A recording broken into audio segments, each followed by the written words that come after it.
Muito bem, boa noite a todos. Obrigado aí por mais uma noite, vocês disponibilizando o tempinho para assistir a nossa palestra. Hoje será um tema que eu acho super, hiper, mega legal e super pertinente a todos que nós que somos da área. E antes eu vou fazer uma breve apresentação da ESB, para depois a gente começar com a palestra aí da Gabi. Bom, o que é a ESB, né? Associação dos Ex-Alunos da Escola Senai Suíço-Brasileira, que foi criada com o objetivo de devolver à sociedade parte dos benefícios proporcionados pelos ensinamentos que nós tivemos nessa escola, né? Então, a grande maioria das pessoas que estudou no Senai, hoje, felizmente, são pessoas bem-sucedidas e bem-intencionadas. Aos alunos e ex-alunos da Escola Senai Suíço-Brasileira. Essa associação foi criada para você e por você, com o objetivo de devolver à sociedade parte dos benefícios a nós proporcionados devido ao estudo nessa instituição. A ESB faz isso através de iniciativas e projetos, como, por exemplo, combate à Covid-19. Foram doadas mais de 6.000 máscaras a 70 instituições. No projeto de mentoria, mais de 100 adolescentes já foram assessorados. Há também parcerias colaborativas com instituições como a ACD, na área de assessoria técnica. Nós ministramos palestras de desenvolvimento pessoal e profissional. E os associados têm acesso ao nosso grupo fechado de network. A ESB nos ajude a devolver. Venha nos conhecer e associe-se. Muito bem, esse vídeo é uma breve apresentação de algumas atividades aí da ESB. Falando muito rapidamente de alguns dos nossos programas, nós temos esse que estamos todos aqui participando, que é o nosso programa de palestras e network, onde nós buscamos aí profissionais que tenham assuntos que sejam importantes para a nossa formação. Nós temos um projeto aí que é a nossa menina dos olhos, que é o projeto do Jovem Aprendiz, onde nós encaminhamos jovens aí da periferia da Zona Sul para estudarem no Senai, arranjamos empregos para eles e, com isso, a gente tenta ajudar o crescimento profissional e que eles venham a ter um futuro um pouco mais promissor do que seria o convencional. Nós temos aí um programa de benefícios em empresas parceiras, onde nós temos aí planos de saúde, assistência jurídica para aposentadoria e seguros elementares com empresas que proporcionam condições melhores para os associados da ESB do que convencionalmente elas proporcionam para pessoas que não são da ESB. Temos aí uma parceria com a ACD, nós temos um contrato onde nós damos um suporte técnico para a ACD em toda a parte de produção ortopédica que ela tem nas unidades de Osasco e de Ibirapuera. Nós mantemos, né, um estreito relacionamento, tanto com o Senai Torres quanto o Suíço-Brasileira, que foi de onde a maioria do nosso originou, trazendo justamente os alunos das comunidades no entorno para virem estudar e ter uma formação excelente nessas escolas. Bom, essas são as nossas redes sociais, né? Nós temos lá o nosso site, o www.aesb.org.br. De lá você pode também acessar diretamente links para todas as nossas redes sociais. Se você quiser ajudar a ESB, nós temos a opção de você se associar à ESB, você patrocinar projetos, né? Nós temos patrocínios específicos para o projeto do Jovem Aprendiz, para o projeto da ACD e outros que nós temos. Você pode disponibilizar o seu tempo para a ESB, você pode ajudar a divulgar a ESB, né? E pode fazer contato conosco, ou através de quem você conhecer da ESB, você pode entrar em contato diretamente, ou se quiser através do nosso e-mail aí, contato@aesb.org.br. Quem quiser fazer uma doação para a ESB, nós temos os meios de pagamento, aí você pode fazer uma transferência para essa conta nossa aí do Banco Itaú, ou fazer um Pix aí para o nosso CNPJ que está descrito. Se você acessar o nosso site e for lá no link de contribuições, você também tem disponibilidade de fazer através do PayPal, né, através de qualquer cartão de crédito pelo PayPal, fazer um pagamento também. E é isso aí que a gente tinha para apresentar da ESB. Quem quiser saber mais detalhes, pode conversar com qualquer um dos membros aí da ESB que estão presentes. Aliás, vou pedir para os membros todos se renomearem, colocar uma ESB na frente, assim o pessoal pode conversar diretamente com vocês. Gabi, agora o show é teu, fique à vontade, você tem aí 1 horinha para falar a respeito aí do assunto. Obrigada, Chu.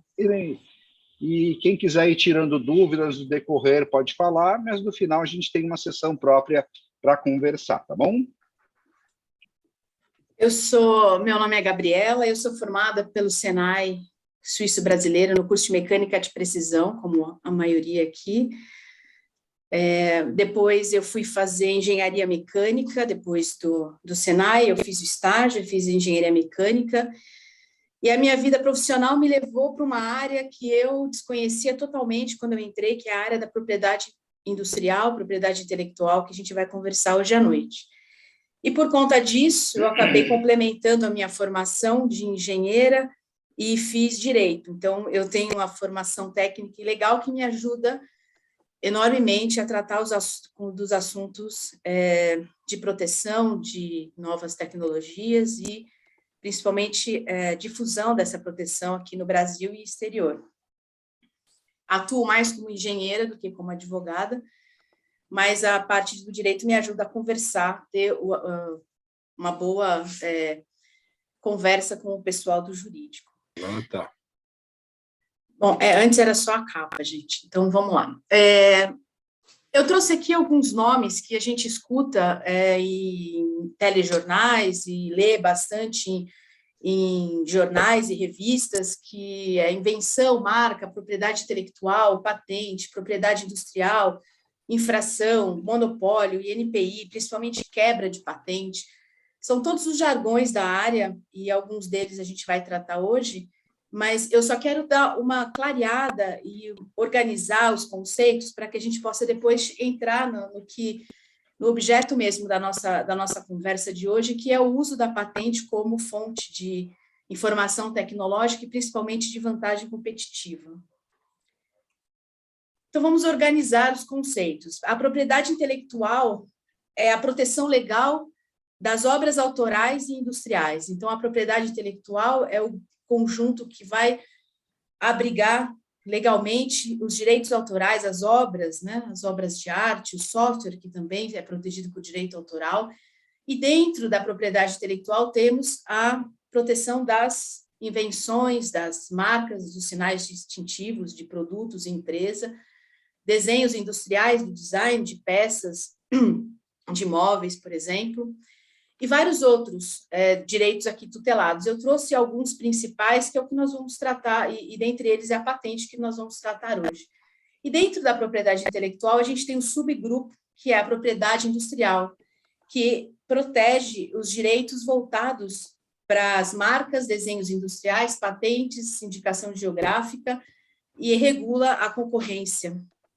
Então, são dentro da propriedade industrial que nós vamos falar de patentes. Bom, então a propriedade industrial, ela vai proteger as criações intelectuais voltadas para atividades de indústria, comércio e prestação de serviço. Então, a gente não vê, não é protegido aqui como propriedade industrial e depois principalmente como patente, as artes, né, obras de artes, software em si, a gente vai ver isso com mais detalhes à frente. Então, a proteção é focada nas invenções, desenhos industriais, das marcas, as indicações geográficas e a proteção contra a concorrência desleal. Eu não vou entrar em leis aqui, nem precisem se preocupar, eu só vou citar as leis que regem, né, que já a propriedade intelectual ela já está determinada na Constituição Federal, que é a nossa lei maior, e depois ela tem uma lei específica, que é a Lei da Propriedade Industrial, é a mais recente, a que está em vigor atualmente, que é de 1996, ela entrou em vigor 1 ano depois. E também temos os tratados internacionais dos quais o Brasil é signatário, que também conversam com essas duas leis, e a gente segue vários princípios que a gente vai falar hoje à noite também. Bom, entrando especificamente em patentes, e agora eu vou eu preciso trazer uns conceitos para vocês entenderem para quem não conhece esse instituto, e se vocês tiverem dúvidas, podem ir parando e perguntando, é mais fácil do que deixar tudo para o final, não tem problema. A patente é um título que protege as criações de caráter técnico, então, especificamente técnico. A gente está falando aqui de processo, de equipamento, de dispositivo técnico. E ela é uma troca. É um título que assegura ao seu titular, o dono, quem desenvolveu, a empresa, a pessoa física, que desenvolveu a tecnologia, tem um direito temporário de impedir terceiros que explorem aquela matéria que foi por ele desenvolvida e protegida. Esse direito é concedido pelo Estado. Em troca, o Estado recebe o livre uso dessa matéria quando essa patente cai em domínio público. Por isso que é um direito temporário, porque ela tem um período de validade. Depois disso, a matéria cai em domínio público e reverte para um benefício à sociedade que pode fazer livre uso daquela tecnologia, não precisa pagar royalties, não precisa licenciar. Então, essa é a troca que a gente tem em relação às patentes. O titular tem um período de tempo para explorar e depois reverte à sociedade. Um exemplo que a gente vê no dia a dia nosso são os medicamentos genéricos, medicamentos feitos por outros laboratórios que não aqueles que desenvolveram necessariamente a patente, porque a patente já caiu em domínio público aqui no Brasil. O Instituto Nacional da Propriedade Industrial é a autarquia federal que é responsável por receber os pedidos de patente, examiná-los tecnicamente e conceder ou não as patentes e depois acompanhar o seu processamento. Então, esse instituto, a sede fica no Rio. Antigamente tinha delegacias em todos os estados, hoje com tudo virtual e online, são poucas as delegacias. Bom, nós temos dois tipos de patente. A patente de invenção, que ela protege principalmente produtos, equipamentos, processos químicos, composição, fármacos. Ela tem a vigência de 20 anos contado da data do seu depósito. E a gente tem a patente de modelo de utilidade aqui no Brasil, não são todos os países que têm. Aqui no Brasil, na Alemanha, por exemplo. Ela tem uma vigência menor, de 15 anos, e ela é usada para a proteção de objeto de uso prático, partes desse objeto, ou seja, a gente não protege por modelo de utilidade, processo, produto químico, composição, apenas objeto, parte do objeto.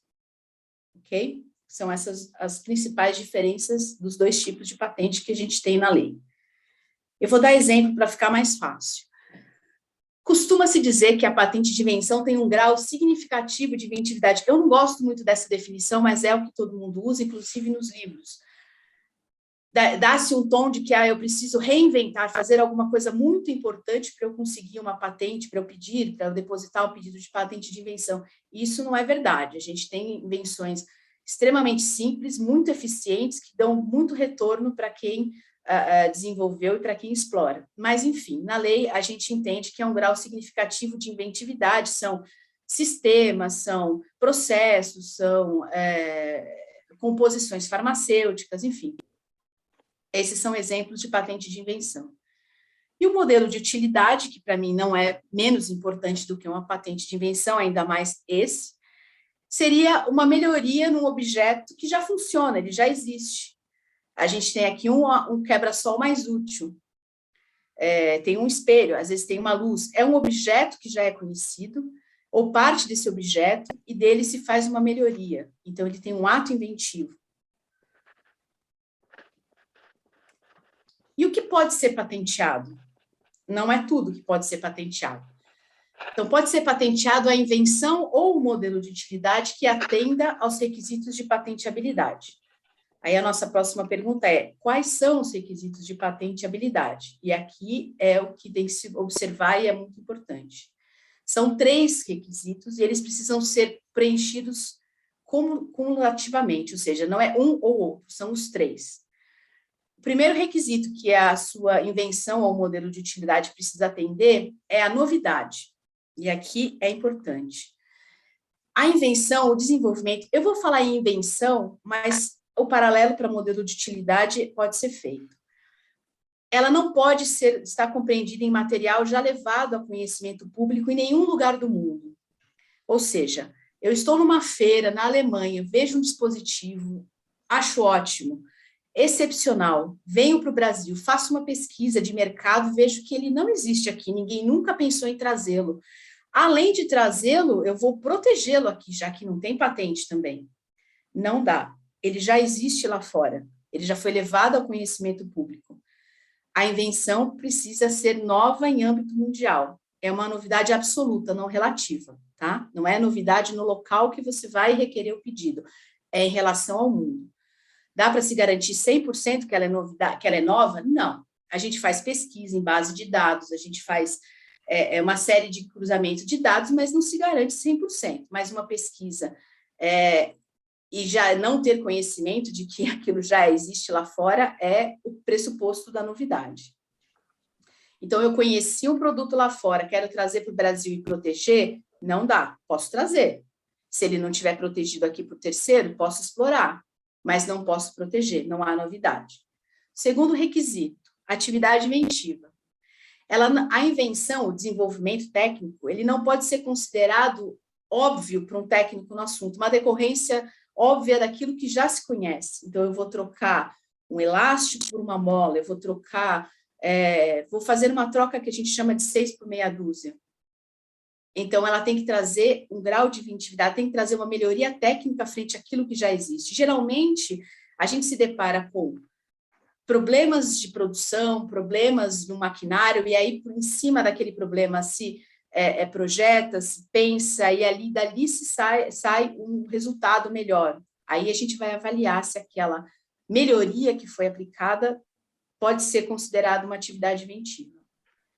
E o terceiro item é a aplicação industrial, ou seja, o invento deve se prestar a ser produzido e utilizado em qualquer ramo da indústria.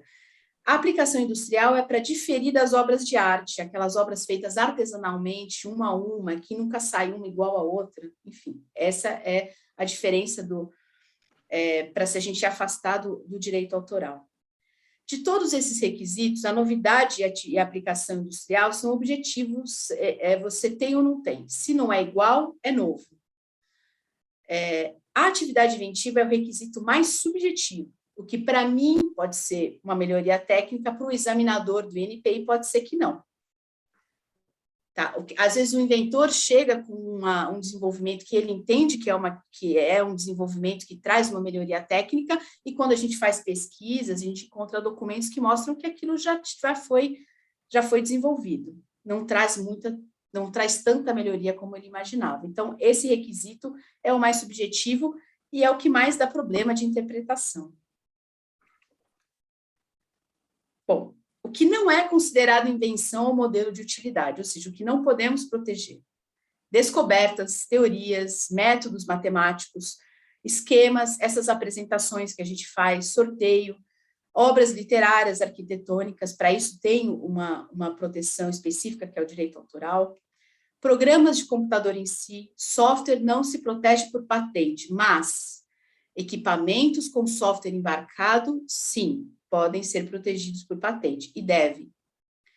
Apresentação de informações, regras de jogo, técnicas, métodos operatórios, cirúrgico, todo ou qualquer parte do ser vivo, material biológico encontrados na natureza, não aqueles sintéticos ou aqueles que se isolam, ou que são modificados transgenicamente.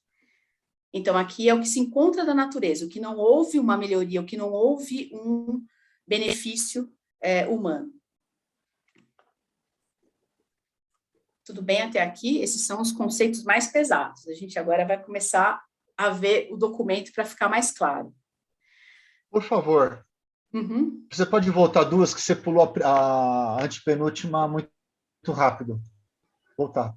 Mais um, aí. Essa aqui? Isso. Essa? Não. A próxima. Essa. São exemplos. Esses exemplos todos estão na lei, são exemplos do que a gente não pode proteger por patente.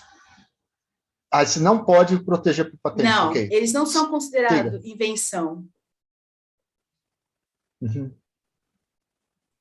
Ok. Ô, Gabi, como é que funciona? Como é que funciona? Você falou ali que software não se protege por o programa de computador, né?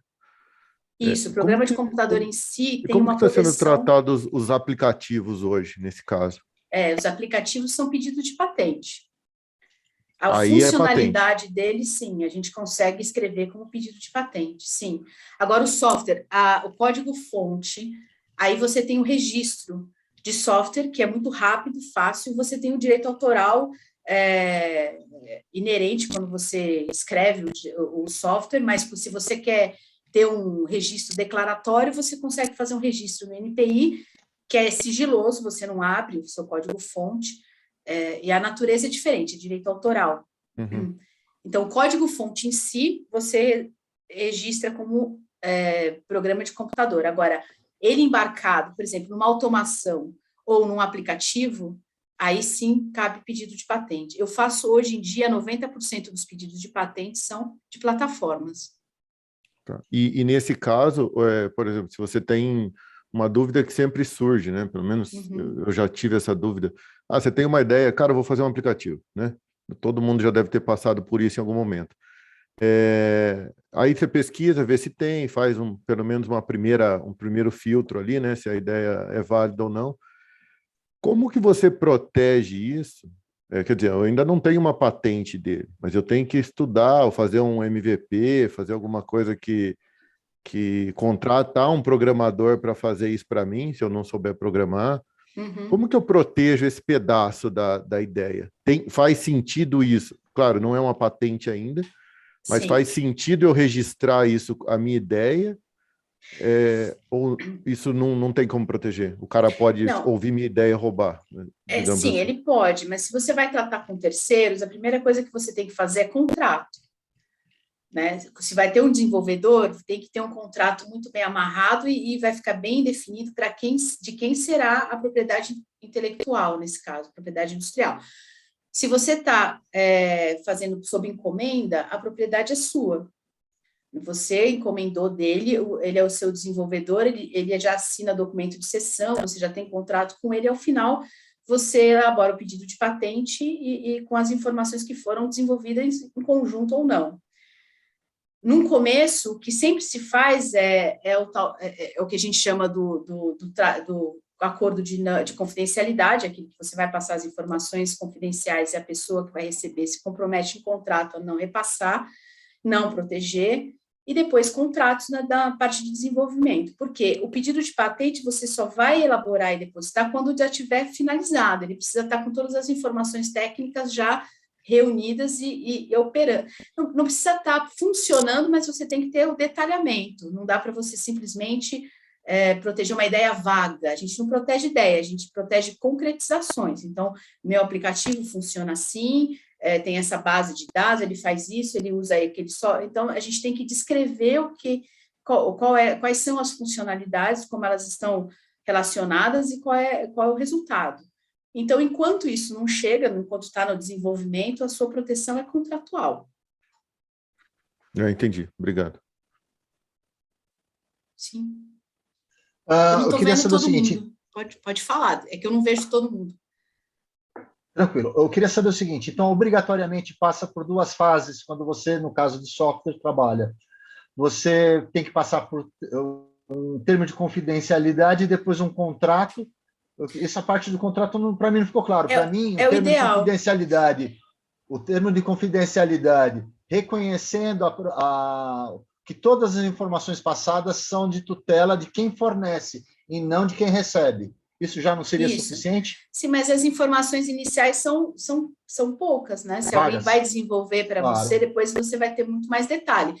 Esse primeiro termo te protege para você abrir a invenção. Depois, na hora de realmente fazer, aí você precisa o ideal é que você tenha um contrato de desenvolvimento, é o que te deixa mais seguro.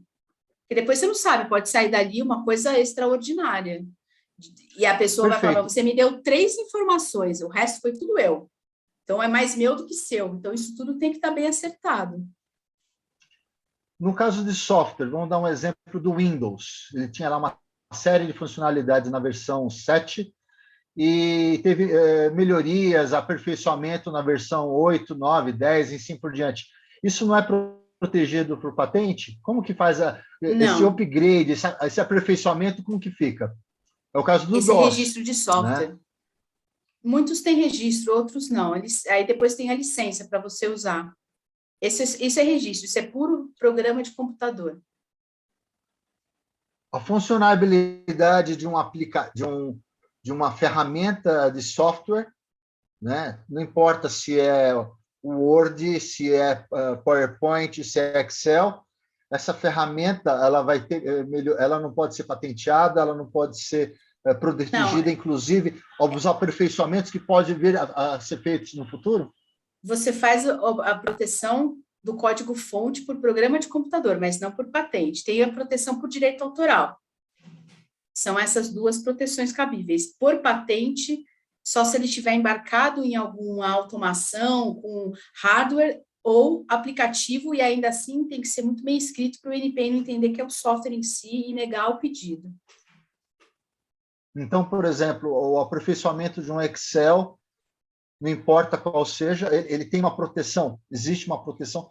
Provavelmente você cria um software base, versão sim. 0, existe a versão 2, 3, você vai aperfeiçoando. Isso, aqui no Brasil, não sei o registro. Se eu consegui explicar. Aqui Desculpa, você vai não me apresentei. Registro. Desculpa, não me apresentei, sou o engenheiro Marco Pérez. Então, Marco, aqui você registra, aqui no Brasil, a lei permite que você registre o software, ou então você já tem seu direito autoral inerente quando você cria aquele software.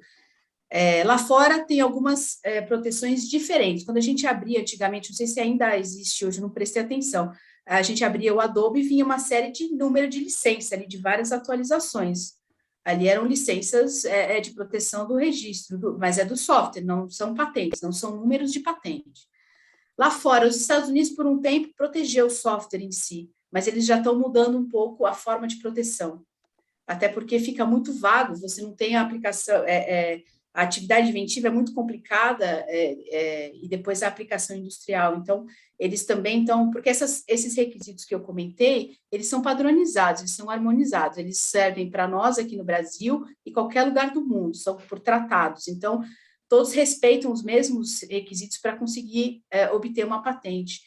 Então, alguns países tratam esses requisitos de modo mais abrangente, outros mais restritos. A nossa escola é uma escola europeia, então é mais restrito. Posso seguir? Por favor. Vamos lá. Eu vou mostrar as partes do documento, depois a gente vai voltar, é só para matar a curiosidade, se alguém nunca não viu um pedido de patente. Esse não é a carta patente, esse é o pedido publicado, tá? Então, na capa, nos dados bibliográficos, a gente tem o título da invenção. Esse aqui é uma classificação industrial padronizada também, que, de acordo com a matéria, para ficar mais fácil quando a gente vai fazer pesquisa em bases de dados, para ficar padronizado. Aqui temos o titular ou titulares do pedido, os inventores, o procurador, se for usado o procurador, se o inventor ou o titular não depositar diretamente, o resumo, uma figura, quando necessário, para pedidos mecânicos, elétricos, eletrônicos é necessário, a figura é obrigatório, para químicos, fármacos não. E aqui tem os dados, as informações, o número do pedido, esse código de barra é da base do NPI, a data em que ele foi depositado, e aqui a gente tem a data em que ele foi publicado. Esse aqui é um pedido concedido, mas eu não peguei a carta patente, então viria aqui uma terceira informação, que é a data da concessão. Eu vou explicar a diferença dessas datas mais para frente. Então, essa é a cara da capa. Dentro do pedido, a gente tem um relatório descritivo, que é onde a gente vai detalhar a invenção, a gente vai descrever a configuração, por isso que eu comentei que a gente não descreve uma ideia vaga, a gente tem que descrever detalhadamente a concretização, ou mais de uma concretização, que a gente que visa a proteção. Por quê? Por conta daquela troca que eu comentei no início, eu não posso escrever em 2, 3 parágrafos qual é a minha invenção e com isso eu obter uma proteção, porque quando esse pedido cair em domínio público e for revertido à sociedade, qualquer um tem que pegar alguém da área, obviamente, tem que pegar esse documento e poder reproduzi-lo, senão essa troca ela fica em desvantagem, a sociedade depois fica em desvantagem. Primeiro porque não se entende qual é a invenção em si que está se protegendo, e depois, quando ela cai em domínio público, não se faz uso daquele documento, a gente lê e não consegue reproduzir. tá? Então, a descrição tem que ser detalhada. Se isso não acontece, o INPI rejeita o pedido por insuficiência descritiva, a matéria cai em domínio público e não dá para você fazer novo pedido, porque você já revelou aquela matéria, tá? Então, a elaboração do pedido de patente tem que ser muito bem feita para você não jogar fora os detalhes da sua invenção. E a reivindicação. As reivindicações é o coração da patente. São as reivindicações que vão determinar legalmente qual é o escopo de proteção daquela invenção. Então, no relatório descritivo, eu vou detalhar toda a minha invenção. Eu posso até colocar a quantidade de parafuso que ela tem, mas é na reivindicação que eu vou definir o que realmente eu estou trazendo de novo e inventivo e que eu quero a proteção. Então, é aqui onde eu vou definir para o examinador quais são as características novas e inventivas para a qual eu entendo que eu mereço receber aquela proteção. Pode falar. E você está falando de patente de característica inventiva, né? E modelo de utilidade, como ficaria? Você vai discutir isso mais à frente? Não, eu não trouxe o exemplo do modelo de utilidade, senão ia ficar muito longo, mas é a mesma coisa, são as mesmas partes. Só que a forma de escrever é que eu vou escrever um objeto, eu não vou escrever um processo, eu não posso escrever uma fórmula química, mas é o mesmo jeito. As mesmas partes que eu estou explicando aqui servem para modelo de utilidade também. As reivindicações, elas têm uma formalidade, elas precisam ser feitas seguindo uma formalidade do NPI, do contrário, elas não são aceitas. Então, por exemplo, uma formalidade, se vocês prestarem atenção, ela só tem o ponto final, ela não pode ter um ponto no meio, é um parágrafo inteiro, eu não posso ter um ponto no meio, eu posso ter ponto e vírgula, vírgula, mas não um ponto.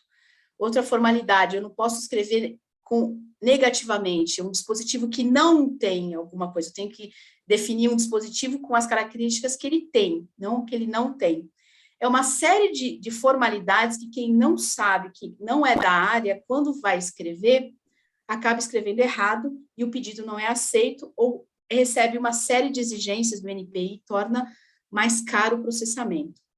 Então, embora o NPI faça campanhas para que se faça você mesmo, até nos Estados Unidos, que é a terra do faça você mesmo, as pessoas precisam de um apoio para escrever o pedido de patente, porque essas formalidades são geral, acontecem em todos os países. Então, tem que prestar muita atenção na hora que vai escrever as reivindicações. E as reivindicações, elas servem também para limitar o que eu estou protegendo, ou seja, eu não estou protegendo qualquer dispositivo contendo 1000 informações, são aquelas informações específicas que eu desenvolvi e que eu estou pleiteando a proteção e que, se for dada a proteção, está limitada àquelas características. Então, é uma limitação para que não se saia protegendo o mundo e depois ninguém consegue mais desenvolver mais nada. As figuras, elas auxiliam principalmente o examinador a entender a sua invenção e o que você está protegendo. Elas têm que estar em uma boa definição e elas têm essas referências numéricas aqui, que depois eu vou descrevendo no relatório descritivo e na reivindicação, e ele vai entendendo quais são as partes e aonde estão os desenvolvimentos ou o desenvolvimento que eu estou trazendo. E o resumo, que é usado para publicação, é usado para a gente fazer pesquisa, enfim, é para indexar nas bases de dados. Bom, eu vou falar agora rapidamente como é que é o processamento de um pedido de patente. Então, eu elaborei o pedido de patente e eu juntei a documentação necessária e fiz o protocolo ou depósito no INPI. Ele vai ficar 18 meses em sigilo. Então, os primeiros 18 meses, ele não acontece nada, ele fica lá. Eu paguei a taxa, protocolei, e ele vai ficar 18 meses em sigilo. Quando, então, ele é publicado. A partir da minha data de depósito, e esse é o meu marco zero, e é daqui que eu vou contar todos os meus prazos, a partir do meu depósito, eu tenho 36 meses para pagar a taxa do exame. Eu tenho até 36 meses. Eu posso pagar no dia seguinte? Posso. Posso pagar assim que ele é publicado? Sim. Posso pagar no último dia dos 36 meses? Também. Correndo risco, pode. Se eu não pagar, o pedido é arquivado. O INPI entende que você não tem mais interesse naquele pedido. Bom, iniciado o exame, o que o examinador vai fazer? O examinador que recebe o seu pedido é da área do seu pedido. Então, um farmacêutico não vai examinar um pedido de dispositivo mecânico. Então, o farmacêutico vai examinar pedido de patente de remédio. Então, ele vai examinar, ele vai ver se o seu pedido está bem escrito, se ele está com suficiência descritiva, se ele entende aquela invenção, ele vai fazer pesquisas nos bancos de dados para ver se aquela invenção está atendendo aos 3 requisitos que eu comentei inicialmente, novidade, atividade inventiva e aplicação industrial. E se ele não encontrar nada, ele vai ver se a sua reivindicação está requerendo uma proteção muito abrangente. Se tiver abrangente, ele vai emitir exigência para você restringir, ele vai falar, olha, você está querendo a característica A, B e C, mas a característica C já existe nesse documento, então você vai ficar com a A e a B. Ele vai emitir pareceres técnicos, se ele entender que a invenção não cumpre com algum dos requisitos, e terceiros podem apresentar material para mostrar que a sua invenção, para o examinador, para mostrar para ele que a sua invenção não atende aos requisitos de patenteabilidade. E é muito normal um concorrente ficar monitorando a empresa e, quando tem um pedido de patente publicado, juntar documentos e apresentar. Bom, feito o exame, a gente vai ter dois possíveis resultados. O deferimento, que é quando o examinador entendeu que, beleza, a sua invenção atende aos requisitos de patenteabilidade, seu pedido está bem escrito, a sua reivindicação está correta, então eu defiro o seu pedido. Então, a gente paga uma taxa final e a gente tem a carta patente. A partir da emissão da carta patente, esse é o único prazo que a gente não conta do depósito, existe um prazo de 6 meses para que terceiros ainda façam oposição ao seu pedido no INPI, administrativamente. Passados esses 6 meses, a oposição só pode ser feita via judicial. Muito mais cara e muito mais custosa. A partir do terceiro, já vou falar, Marco, a partir do 3º ano do depósito, a gente paga anuidades. São taxas anuais que a gente paga para mostrar para o NPI que, como titular de um pedido de patente, eu quero manter aquele pedido ativo, eu estou esperando que ele seja examinado, então eu tô com ele em vigor. Aí você paga até o final da vigência, a partir do 3º ano do depósito. Se hoje em dia, atualmente, a decisão final do início do depósito até o deferimento ou a decisão final de indeferimento tem levado de 6 a 10 anos em média, dependendo da área. Já foi maior, algumas áreas já diminuiu bastante esse prazo. Se no final do exame o examinador entende que o pedido está indeferido, ele não atende algum dos requisitos ou mais de um requisito, a gente ainda tem um prazo de recurso. A gente apresenta o recurso, e nesse recurso, outros examinadores vão avaliar aquele pedido, que pode, então, sofrer exigência, pode reverter para um deferimento, e aí a gente paga a taxa final e segue aquele processamento anterior, ou pode ser mantido em deferimento, e aí o pedido está arquivado, e a matéria cai em domínio público. Marco, qual é a sua dúvida?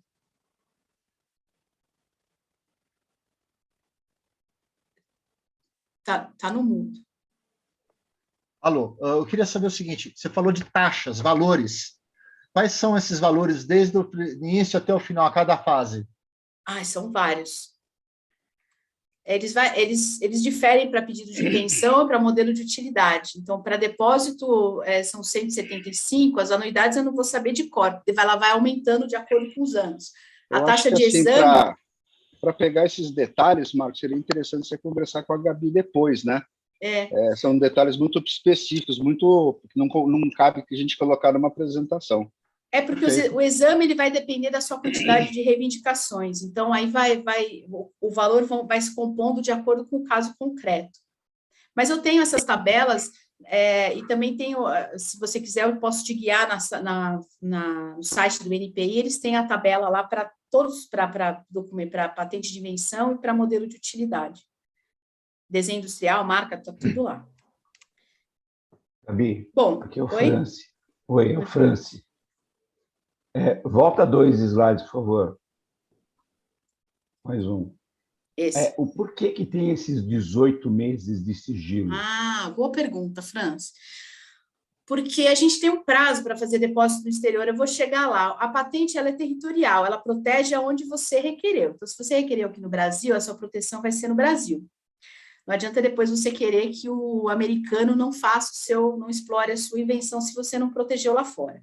E você tem um prazo para fazer esses depósitos no exterior. É um prazo eu vou explicar mais para frente, de 12 meses ou um pouquinho maior. Tem países que eles não aceitam nenhum tipo de publicação antes que você faça esse depósito. Então, por exemplo, se eu depositasse hoje o pedido e dali 3 meses o NPI já publicasse, em alguns países eu já não poderia depositar, mesmo que o pedido fosse meu, porque eu já matei a minha novidade. Então, ele dá um período de 18 meses de sigilo, porque esses 18 meses, o meu prazo para depositar no exterior cabe aí dentro, que são 12 meses.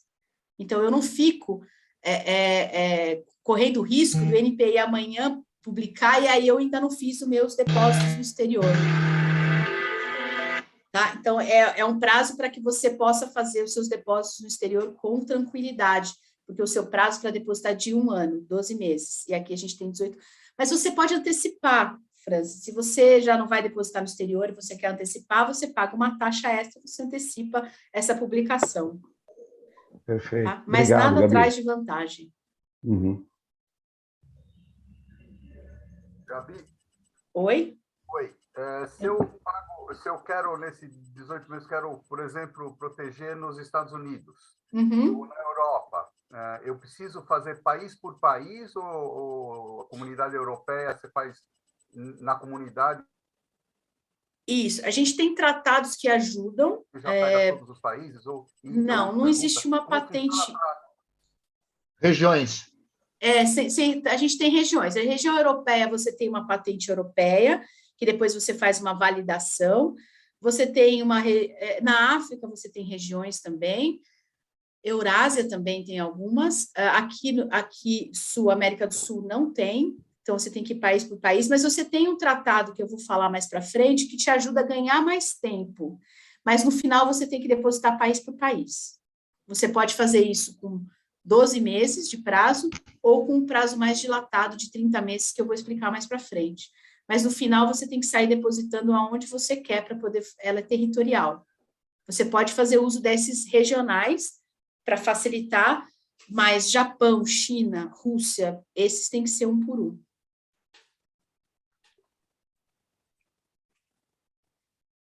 Bom, ninguém reclamou desse prazo que eu coloquei de 6 a 10 anos, então eu vou falar, é possível acelerar aquele processamento do pedido? Graças a Deus, sim, porque isso é o que mais nos incomoda e o que mais faz com que empresas percam oportunidades de negócio, né? É o INPI parado com 10 anos para te dar um retorno que no final ele pode até dizer que não é patenteável. E você pagando a anuidade até esses lá. 18 meses, claro, Gabi, nesse caso, esses 18 meses que está em sigilo, também, como você falou, né? O tempo hoje, você começou a pensar, até todo esse tempo tem outra pessoa em algum lugar do mundo lá, fazendo, e sim, tarde demais, né? Eventualmente, né? O cara chega antes. Então, esse prazo de 6 anos pode nem ser mais útil esse produto, né? Então, mas espera aí, vamos só separar, Gustavo, que está falando, né? A gente tem aqui, uma vez que você protocolou, depositou, você já está garantido com aquela data, tá? Se depois daquele depósito você quiser colocar num outdoor na rua a sua invenção, você pode colocar, mesmo que você ainda não tenha conseguido a patente, mas você já garantiu aquela data de depósito. O que você não pode é colocar no outdoor e não ter depositado o pedido e todo mundo vê, acha muito bom, corre e faz o pedido de patente e deposita antes de você, porque no Brasil e no restante do mundo prevalece o primeiro que depositar, tá? Não o primeiro a inventar. Você pode até mostrar que você já inventou lá atrás, mas se você não depositou, leva o primeiro que depositar. Agora, o fato de patente requerida. Isso. Aí você coloca no seu produto ou patente requerida, que ainda você requereu, ainda não concedeu, mas você já tem ali uma data de prioridade. A demora, se você depositou hoje, semana que vem, o Francis vai lá e deposita alguma coisa parecida, ou copia seu e deposita, prevalece sua data. Essa demora na definição atrapalha, porque os seus direitos só começam a valer enquanto titular de uma patente quando ela é concedida. Antes disso, você não consegue afastar efetivamente um concorrente que está copiando a sua tecnologia. Você manda notificação extrajudicial, por exemplo, mas medidas efetivas de ação judicial, de busca e apreensão em caso de produtos, isso você só consegue quando você já tem a patente concedida. E se ela leva 10 anos, é como você falou, a tecnologia já ficou obsoleta. Embora, quando a gente vai fazer um pedido de patente, a gente tem que escrever pensando que ele vai valer 20 anos. Então, você já tem que pensar lá na frente, colocar exemplos, colocar possibilidades de melhorias já dentro daquele pedido. Mas, ainda assim, se demorar 10 anos, eu já sofri um monte de infração, já estou com o mercado, todo mundo competindo comigo, e aquela vantagem que a Gabriela falou lá no início, que é de pedir terceiros de explorar comigo, não existe. Esse é o problema da demora. E aí é onde eu vou mostrar onde que a gente pode driblar essa demora. Tá? A gente tem hoje no... Oi, desculpa. Existe algum país onde o processo é muito mais rápido? Sim, tem países que são mais rápidos, mas nunca menos de 2 anos. Hoje em dia. Então, é possível acelerar o processamento para você já saber se você vai conseguir a patente ou não? Sim. De que forma? Hoje existe no NPI o programa Patente Verde, que são voltados para aquelas tecnologias verdes, que a gente chama, para benefício do meio ambiente. Então, tem um rol de tecnologias que o NPI entende como tecnologia verde, e se o seu desenvolvimento cai nesse rol, você consegue, sim, pedir um processamento prioritário, que chama como patente verde, e ainda sai na sua, se é concedido, ainda sai na sua carta patente o selo patente verde, o que é ótimo para o marketing depois, e para mostrar consistência ambiental da empresa. Então, o segundo ponto, infração para o terceiro. Eu fiz o meu pedido de patente, fiz tudo certinho, fui lá, desenvolvi, primeiro protegi, depositei, aí agora eu comecei a colocar no mercado, está todo mundo copiando. Faço o quê? Espero os 10 anos? Não. Eu pego provas da cópia, faço um laudo, apresento para o NPI. E NPI, preciso que o meu pedido seja avaliado, examinado prioritariamente, estou sofrendo infração. Ele passa na frente e ele dá aquela pilha e ele é examinado em 1 ano e meio, 2 anos. Depósito de pessoa física maior de 60 anos. Tem muita empresa usando o sócio mais velho para depositar em nome do sócio para conseguir prioridade no processamento. É válido? É válido. Tratados de cooperação de exame internacional, que são os chamados acordo PPH. Você já tem eu depositei no Brasil, depois eu depositei no exterior, depositei nos Estados Unidos. Os Estados Unidos é mais rápido que o Brasil. Nos Estados Unidos eu já consegui o deferimento lá. Eu posso pegar essa matéria lá, chegar para o INPI e falar, INPI, a mesma matéria que eu tenho aqui já foi examinada nos Estados Unidos e já foi concedido lá. Você pode, por favor, pegar esse material e conceder o meu aqui também? Por acordos bilaterais que o INPI fez com vários países, ele vai pegar um material, vai verificar se o seu pedido está exatamente igual ao que foi concedido e ele vai conceder aqui, muito rapidamente. Isso eu posso assegurar, a gente está falando de 1 ano e meio, 2, encurtando de 6 a 10, tá? Startups agora em 2020, foi publicada a resolução com o novo marco legal de startup, também tem processamento prioritário. Enfim, são artifícios que a gente pode usar do próprio INPI para que a gente encurte esse período de processamento e a gente, com isso, consiga obter a patente em si, a concessão, porque só assim o direito do titular é garantido. Pode acontecer de você ser deferido no Brasil e indeferido nos Estados Unidos, Sim. ou em outro lugar? Sim. Quem ganha isso aí?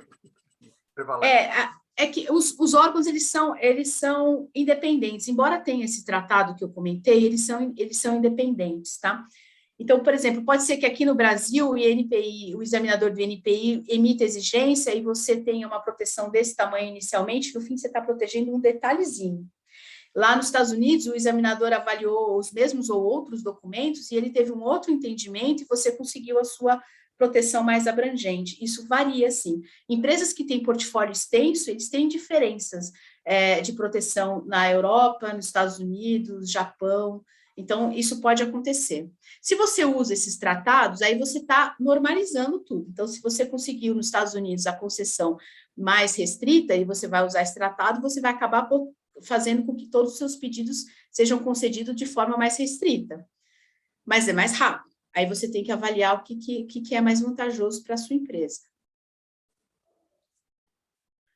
Bom, eu já antecipei que a patente ela tem validade territorial, ou seja, então ela vale no território em que ela foi concedida, e você tem que fazer a proteção nos seus países de interesse. A gente tem tratados internacionais, a gente tem o tratado da Convenção da União de Paris, e a gente tem o tratado PCT, que é o tratado que faz com que a gente ganhe mais tempo, que é o que eu vou explicar mais para frente, aqui.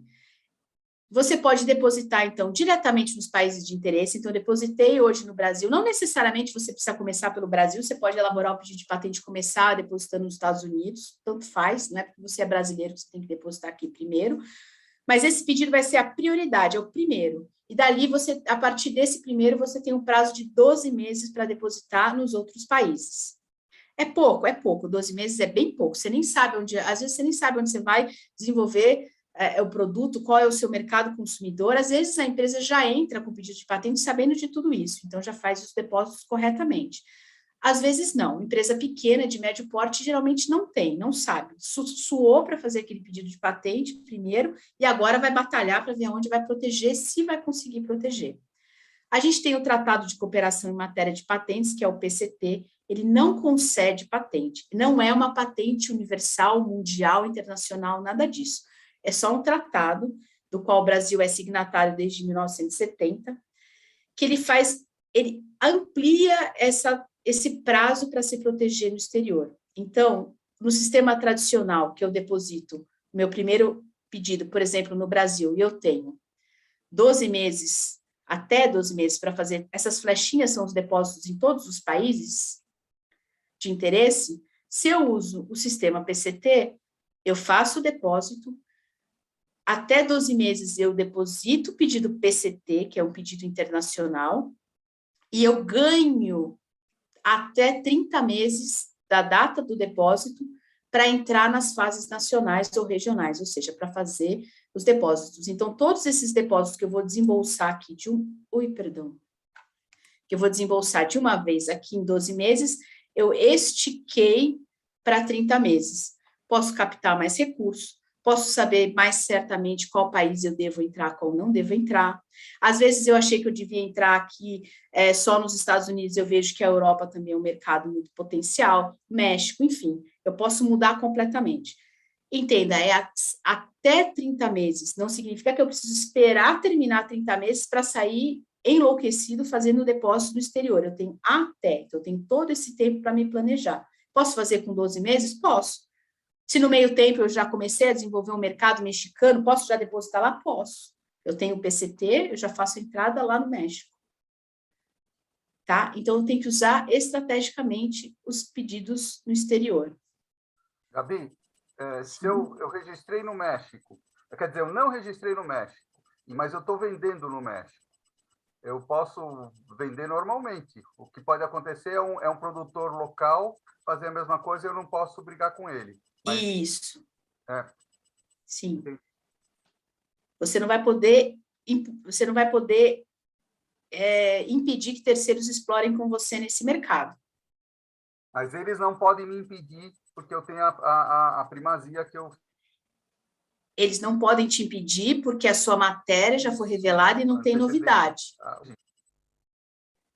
Ele não pode vir aqui no Brasil aprender sobre o seu desenvolvimento, chegar lá no México e querer proteger. Lembra que eu falei? Tem que ter novidade, ele tem que melhorar. Ele pode fazer melhorias. E essas melhorias têm que ter novidade, atividade inventiva e aplicação industrial. Mas aí não vai ser o seu produto, vai ser outro. Esclareci a dúvida? Bom, Aqui eu finalizei os conceitos de patente, a proteção, processamento e a proteção no exterior. Então, aqui a gente já chegou com o pedido de patente depositado, concedido e já depositado em vários países do exterior. Agora, a gente vai fazer uso dos documentos de patente com benefício, como informação tecnológica, que essa é a primeira parte, e a segunda parte como inteligência competitiva.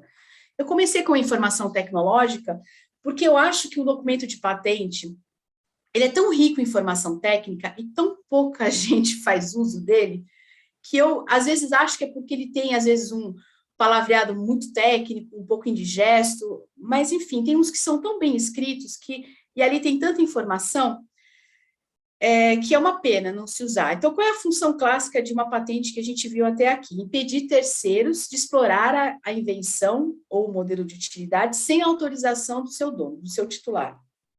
Tá? Não autorizei, não pode explorar no território em que eu tenho a proteção. A outra função clássica é impedir que concorrentes copiem aquela tecnologia desenvolvida. Então, eles vão ter que contornar aquela tecnologia, eles vão ter que melhorar aquela tecnologia. Do contrário, eles vão infringir minha patente e eu tenho direitos a tomar.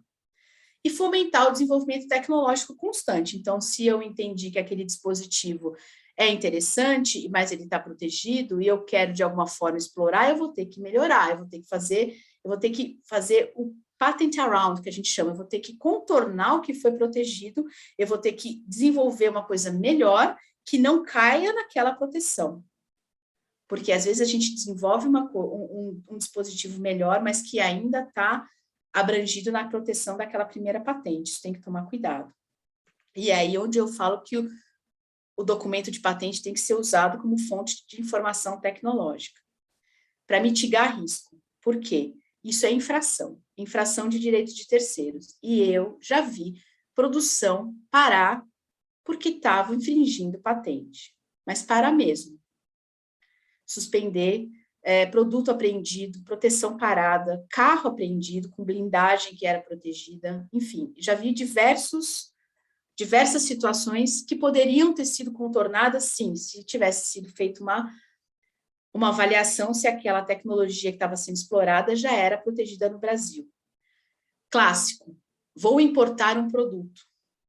Ou, sou representante de um produto aqui, só que não tá, a relação comercial está péssima. Eu não vou mais ser representante, vou desenvolver o produto nacionalmente. Vou passar a vender sozinho. Sim, mas se o produto é protegido aqui, você não pode fazer isso. Você tem uma autorização daquele titular para vendê-lo aqui. Se você deixa de ter essa autorização, você não pode tropicalizar aquele produto e vendê-lo paralelamente. Você não pode importar e vender aqui, importar de outro e vender aqui. Então, tem que tomar muito cuidado, porque documento de patente para produção, tá? Então, usar o documento de patente para evitar a infração de direitos de terceiro é um ponto primordial, na minha opinião. A gente pode infringir, é possível infringir uma patente de terceiro, ainda que o seu dispositivo seja objeto de um pedido de patente. A gente tem patentes dependentes, ou seja, o que eu desenvolvi depende daquela primeira tecnologia que foi desenvolvida, então eu preciso daquela autorização para eu explorar o meu. Então tem que tomar cuidado. O produto ou o processo que reúna todas as características protegidas por uma patente, ele infringe uma patente. Se ele não reúne todas as características, mas ele reúne características equivalentes, ele ainda está infringindo. A lei traz uma série de situações de infração que a gente tem que tomar cuidado. E a gente consegue diminuir esse risco de infração fazendo pesquisa em bases de patente. Tem bases gratuitas, americanas, base gratuita da WIPO, que é o órgão da ONU, da Europa, o próprio INPI é gratuito. A gente consegue pegar cópia completa, processamento, tudo. Precisa avaliar. Vou começar a desenvolver alguma coisa? Primeiro, é protegido? Já está protegido aqui? Ah, não está. Então, pronto. Já estou. Vou importar esse produto, esse processo que eu vou usar aqui, ele é protegido? Precisa verificar. Aonde eu verifico? Nas reivindicações, lembra? É onde está o limite da proteção das patentes. Então, eu tenho que vir nas reivindicações e avaliar quais são as características protegidas. O meu produto tem essas características todas? Não. Ah, então é um produto diferente, não está nessa abrangência. Ele tem? Tem. Aí eu acendo o alerta vermelho. Ele tem alguns que são equivalentes, também infringe, tem que tomar cuidado. Bom, agora passando a parte do medo, a patente também serve como informação tecnológica e mercadológica. Eu vou começar um desenvolvimento. Será que alguém já não começou esse desenvolvimento? Eu preciso começar do zero? Será que já não está sendo avaliado, já não está sendo investigado em algum lugar do mundo? Será que não tem documentos de patente? Como eu disse, os documentos têm que ser muito detalhados. O relatório descritivo, eu posso pegar a informação de lá. Será que já não dá para eu ir meio caminho andado? Eu não vou copiar, mas eu vou verificar o que já foi feito, até porque se eu quero soltar no mercado um dispositivo, um equipamento que seja efetivamente inovador, eu tenho que fazê-lo de forma até a cumprir aqueles 3 requisitos: novidade, atividade inventiva e aplicação industrial. Ou não, eu não quero gastar com tecnologias sofisticadas, eu quero aprender o que já está em domínio público, não quero ter problema de infração, eu quero ver o que já está disponível no Brasil e vou explorar. Ok, não há mal nenhum em fazer isso, mas vai, verifique se realmente está em domínio público. Pegue o documento, explore, refaça. Se está em domínio público, qualquer um pode explorar. De novo, as bases, elas são feitas em bases de dados de patentes de Brasil e exterior, e elas são gratuitas. Tem as pagas, mas a gente tem uma infinidade de possibilidades de base gratuita. Qual é a parte do documento que eu vou avaliar para eu aprender, para eu começar a minha investigação técnica? O relatório descritivo. Pois não? Alguém falou? Eu falei, desculpa, acho que está encaixado lá. Se eu vou fazer como que funciona, gostaria, não sei se agora ou você vai falar depois, dos royalties. Se eu posso entrar com um proprietário de uma patente que eu preciso usar para mim aqui, e eu posso entrar num acordo. Existe alguma regra básica de royalty, que é um valor fixo, ou é livre, é comercialmente, cada um cobra o que quiser, se quiser deixar ou não deixar? Como que funciona essa parte de autorização? Se você vai fazer se você vai licenciar entre partes nacionais, você não vai remeter dinheiro para fora, ou seja, são empresas nacionais, você faz um acordo entre partes, é um contrato entre particulares, e você determina os valores, X% do faturamento, por peça, e aí você tem mais liberdade para fazer essa licença de exploração de patentes, que a gente chama. Quando envolve uma empresa estrangeira e você tem que remeter dinheiro para fora, ou seja, você tem que pagar para fora, aí você tem que averbar esse contrato no INPI, porque ele vai para o Banco Central, enfim, tem uma série de procedimentos, e aí tem alíquotas específicas de acordo com a tecnologia que você está licenciando. Então, você tem que avaliar essas duas situações.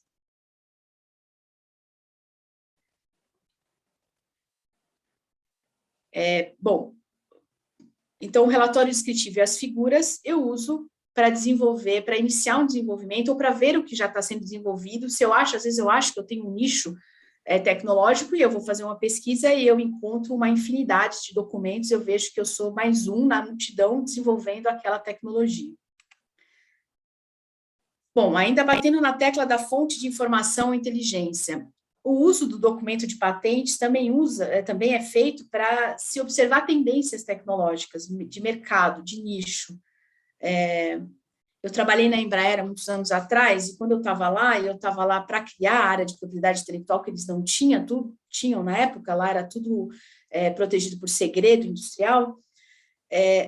Uma das matérias que vinham sendo, isso eu estou falando de 2007, que estavam avaliando e já era muito conhecida, era o uso de compósito na fuselagem de aeronave, já era muito conhecida, ou seja, eles estavam muito atrás, correndo, para diminuir aquela vantagem que os concorrentes tinham com relação a essa tecnologia, enfim. E eles faziam isso, lógico, fazendo outras pesquisas mercadológicas, mas a gente acabou fazendo muito nos documentos de patente.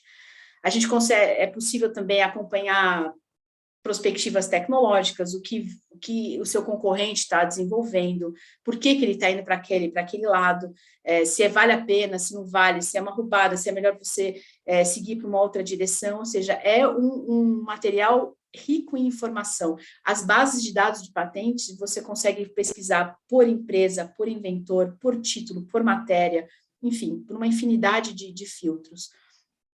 Você consegue, agora, a quem acabou de comentar, obter, inclusive, parceiros comerciais. Eu não tenho tecnologia para desenvolver determinada área, eu não quero ir ao mercado pegar dinheiro para montar uma estrutura enorme, e eu vou procurar parceiros que já tenham, a tecnologia desenvolvida para fazer licenças, para trocar informações, para desenvolver em conjunto, e o documento de patente você consegue, nas informações bibliográficas que eu falei da capa, você tem todas essas informações.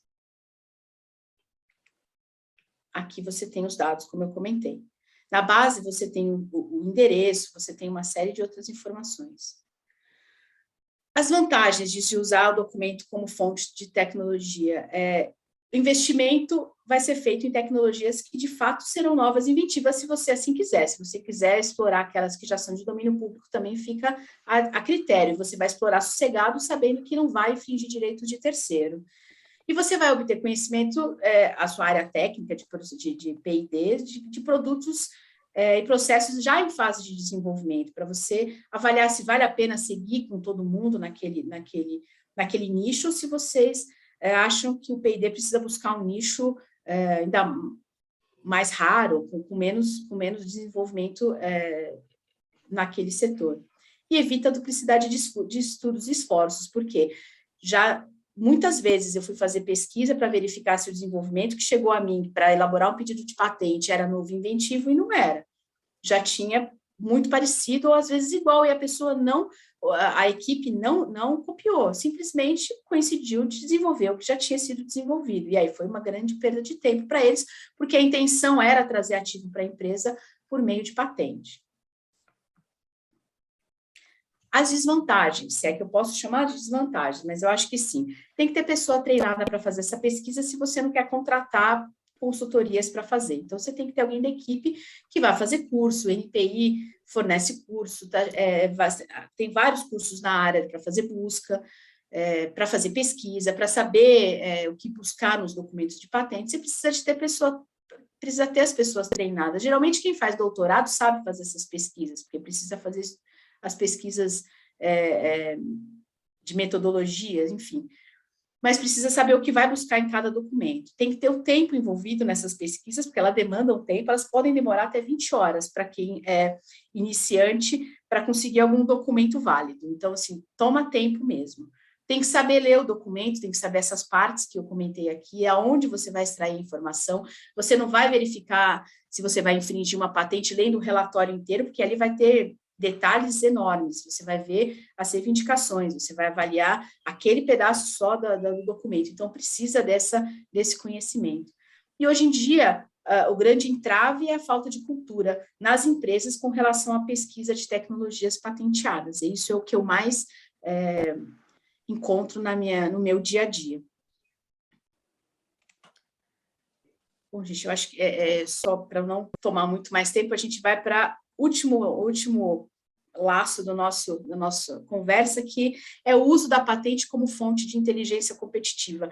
E aqui é onde eu acho fantástico, além da informação tecnológica, que eu acho super válida e pouco usada, eu acho que o uso inteligente e estratégico do documento de patente faz toda a diferença, principalmente para todas as empresas, mas eu vejo, e eu tive escritório pequeno, que tratou muito de empresas de pequeno e médio porte, faz muita diferença, principalmente para essas empresas de médio e pequeno porte.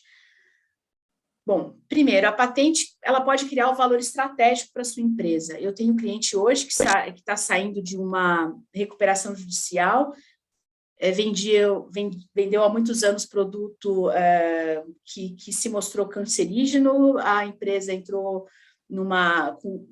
ainda mais agora com essas questões ambientais super importantes, eles entraram realmente numa baixa, e eles se reformularam eles estudaram, pesquisaram e lançaram produtos de tecnologia limpa e renovável. E eles estão saindo desse buraco que eles, infelizmente, acabaram entrando, com um novo produto de energia fotovoltaica que está trazendo benefícios, foi protegido no Brasil, acabou de ser deferido, patente verde. A gente vai usar essa patente verde para acelerar os pedidos que eles já depositaram em 13 países e a região europeia, enfim, eles estão com uma estratégia fantástica aí, criou valor para o produto e valor para a empresa. Então, assim, realmente a patente traz um valor estratégico. Ela pode dar vantagem tecnológica, mas aí você precisa ter, não digo a sorte, mas você precisa ter ali a exploração de um nicho realmente ou desconhecido ou muito pouco, hoje em dia é muito pouco explorado, que é bastante difícil. Traz ativo patrimonial intangível, benefícios econômicos, ela pode entrar no balanço patrimonial da empresa como um ativo intangível. Você elimina a concorrência temporariamente, o que eu estou falando aqui a noite toda, você elimina, você afasta a concorrência, você faz com que os seus concorrentes tenham que trabalhar para melhorar, e você aumenta o poder de barganha com os seus clientes, porque o seu produto vai ficar mais caro, sim. Ele vai ter uma qualidade, ele vai ter uma confiabilidade, ele vai ter uma tecnologia envolvida e o consumidor vai entender, ele vai identificar. Traz a valorização para o produto, a empresa é reconhecida no mercado como inovadora. Eu tenho cliente de médio porte que ele faz produtos da área cosmética, não o cosmético em si, mas embalagens e amostras, e ele só participa de determinadas feiras muito fechadas na Europa, porque ele tem pedido de patente, tem patente concedida aqui e lá fora. Então, isso faz com que a empresa seja reconhecida e, às vezes, é um filtro para participar de alguns eventos.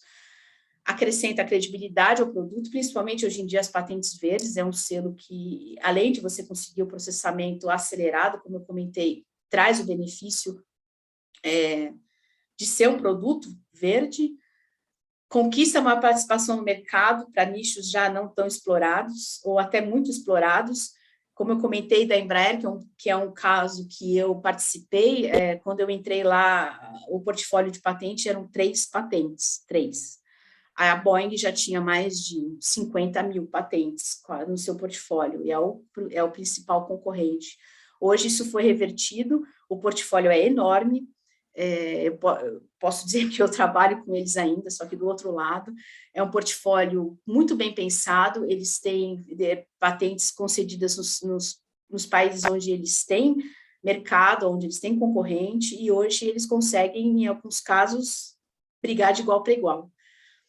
E aí eu trago essa outra opção, que é a infração cruzada. O que acontece com essas grandes empresas com grande portfólio de patente?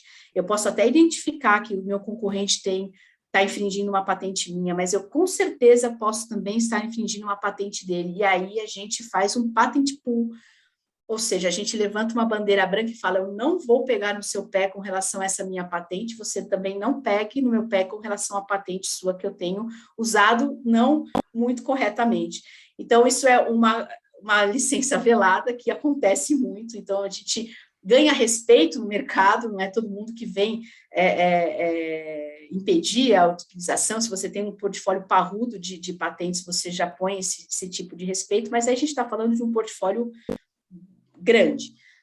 E as licenças, né, o licenciamento, que é reverter aquele custo que você teve com o desenvolvimento. Às vezes você desenvolveu, a sua empresa desenvolveu algum maquinário, algum processo que não é muito corda do seu negócio, e você pode licenciar, você pode vender, você pode fazer receita. E atrai investimentos, né? Quando você é pequeno, por exemplo, você vai atrás de investimentos, a primeira coisa, se a sua ideia, se o seu desenvolvimento é muito bom, a primeira coisa que fala está patenteado, está protegido? Então, isso para os estrangeiros, principalmente, é um ponto de muita importância. Bom, só para dar uma descontraída, eu coloquei aqui os 10 maiores depositantes entre 2019 e 2020, China, bom, Estados Unidos, Japão, né, são só de depósitos, de pedido, não são patentes concedidas. O vermelhinho é 2020, o branquinho, a bolinha branca é 2019. E aqui eu fiz um gráfico, na verdade, colocando o Brasil, aqui são os pedidos de residentes, são empresas ou pessoas físicas residentes por milhão de população, pedidos depositados nos seus respectivos INPIs, né? Então, nós tivemos em 2019, 26, não é que foram só 26 pedidos de patentes depositados no Brasil em 2019, esses são de residentes, né? Nessa razão. E em 2020, 25. Então, assim, a gente ainda tem aí muito chão pela frente. Bom, as dificuldades que eu sempre encontro, escuto, né? Essa é a demora do INPI, mas a gente já viu que tem meios que a gente pode usar para contornar essa demora.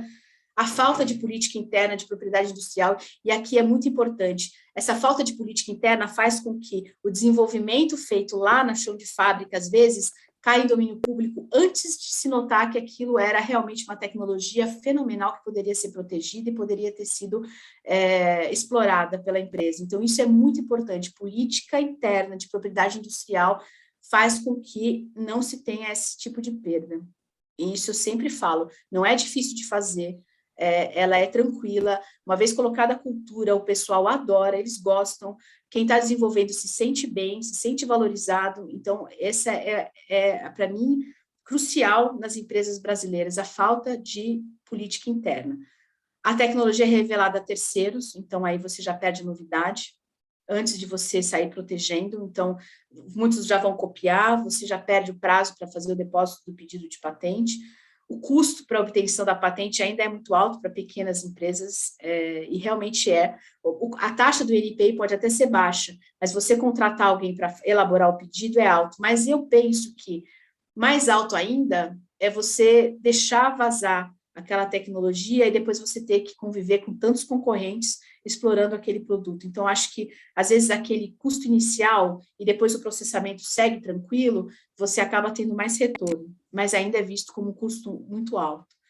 E é um custo alto para fazer valer os direitos, e aí eu não tenho nem como argumentar, porque realmente uma ação judicial é cara, mas você não fazer valer o seu direito faz com que o seu mercado em 1, 2 anos fique uma bagunça, você depois não consegue sanear. Você deixou um concorrente explorar, você vai deixar 2, vai deixar 3, e aí você perde a mão. Bom, rapidinho, startups, a gente tem, como eu falei, o marco legal da startup, que você consegue um processamento mais rápido, mas atualmente, quais são os campos, né, que têm sido usados pelas startups? A informática, a área médica, medição, comunicação, enfim, nem são tantos pedidos, mas também é recente essa resolução. E as startups se as pequenas empresas já acham o custo para elaborar e depositar um pedido muito caro, as startups, então, mais ainda, porque ainda precisa do investimento, mas aí o problema é que chega para o investidor sem a proteção, muitas vezes levam uma rasteira do investidor, não sempre, mas às vezes acontece. E por isso eles tentam fazer sozinhos os pedidos. E o que acontece é que a gente tem aqui uma quantidade muito grande de patentes não válidas. Às vezes a tecnologia até reúne os 3 requisitos de patenteabilidade, mas foi mal escrita, o examinador não entendeu, foi escrita insuficientemente, então o pedido acaba sendo indeferido. Então, a gente tem ainda pendente de exames 163, algumas já vigentes, extinta, porque aí as pessoas esquecem de pagar a anuidade, o INPI extingue. Então, tem uma série de detalhes que tem que prestar atenção. Bom, já para as conclusões, para eu não me demorar muito, o que eu entendo, eu acho que é primordial a gente criar uma cultura de proteção por patente, afastar esse mito do custo, eu sei que ele existe, mas eu acho que mais elevado é você perder a oportunidade de negócio e ter que ter sua tecnologia explorada por vários concorrentes, e a demora no processamento, a gente já viu que a gente consegue contornar estrategicamente. As políticas internas de PI são, de novo, importantes para evitar essa evasão de tecnologia, risco de infração, principalmente. Fazer uso dos conteúdos técnicos que eu mostrei aqui, dos documentos de patente, é rico em detalhe, é rico em informação, tem desenho, tem esquema elétrico fantástico, tem umas patentes que são basicamente uma literatura, um livro. E não precisa esperar reinventar a roda para a gente proteger o desenvolvimento, né? Principalmente agora em que os detalhes estão nos incrementos, então precisa estar sempre atento ao que está sendo desenvolvido e as oportunidades. Marcar posição no cenário nacional e internacional, eu sei que o câmbio está totalmente desfavorável para isso, mas é importante, como empresa inovadora, fazer valer direitos quando você obtém a patente, ter a patente, depois emoldurar e colocar na parede, de nada vai te ajudar, a patente é feita para você fazer valer seus direitos e explorar, e impedir terceiros que explorem durante a sua vigência. Eu comentei do câmbio desfavorável, mas a gente consegue usar pelo menos um depósito no exterior para aumentar o portfólio, começa com 1, o ano seguinte com 2, e aí assim por diante. Há de melhorar, licenciamento, venda de ativos, né, como fonte de receita, sempre, se você tem uma patente que você não explora mais, então venda, talvez um concorrente queira, ela ainda está em vigor. E a gestão do conhecimento, antecipar tendências, afastar os concorrentes temporariamente. Bom, gente, eu não sei se eu corri um pouquinho no final, só não queria tomar muito tempo de vocês, mas eu fico à disposição, esse é meu e-mail, fico à disposição para tirar dúvidas. Se vocês quiserem, o material vai ficar, como o João comentou, nos canais da ESB, mas querendo algo mais detalhado, precisando de informações mais específicas, fiquem à vontade para me contatar. Nossa, Gabriela, vou te contar uma coisa, hein? Quanta coisa a gente não sabe, né? Verdade. Olha, João, eu tenho módulos de treinamento que a gente podia conversar daqui o resto do ano, toda vez, uma vez por mês, porque, olha, tem tantas possibilidades. Por isso a gente tem que contratar profissional, né? Porque isso aqui não é fichinha, né? A diferença aí de registrar alguma coisa que é física de alguma coisa que não é, como um software, né? São milhares aí, dezenas de procedimentos diferentes, aí foi fantástico. Deixa eu aproveitar e te fazer uma pergunta. Né? Eu tenho um amigo que também trabalha com registro de patente e ele estava me comentando que, eu não sei se foi a Brastemp, a Consul, uma desses fabricantes de fogão, conseguiu patentear a posição do pé do fogão. Né? Diz que ele fica posicionado num determinado ângulo que favorece o peso do fogão, o fogão não balançar, tal, e que ele conseguiu aquilo e que todo mundo adota isso, né? Esse mesmo jeito de colocar o pé. E que eles vão agora cobrar, eles conseguiram registrar, vão cobrar de todo mundo que quiser utilizar esse pé nesse mesmo formato, né? Essa estrutura desse mesmo ângulo e tal. Quando você registra algo que já tenha sido utilizado por outros, você consegue entrar com uma ação para cobrar retroativamente ou não? Só a partir do dia que você registrou? Não, eles depositaram o pedido de patente, lançaram o produto e muito provavelmente quando foi lançado, todo mundo viu a novidade e começou a copiar. Então, eles já têm um depósito lá atrás, não é que eles depositaram depois, né?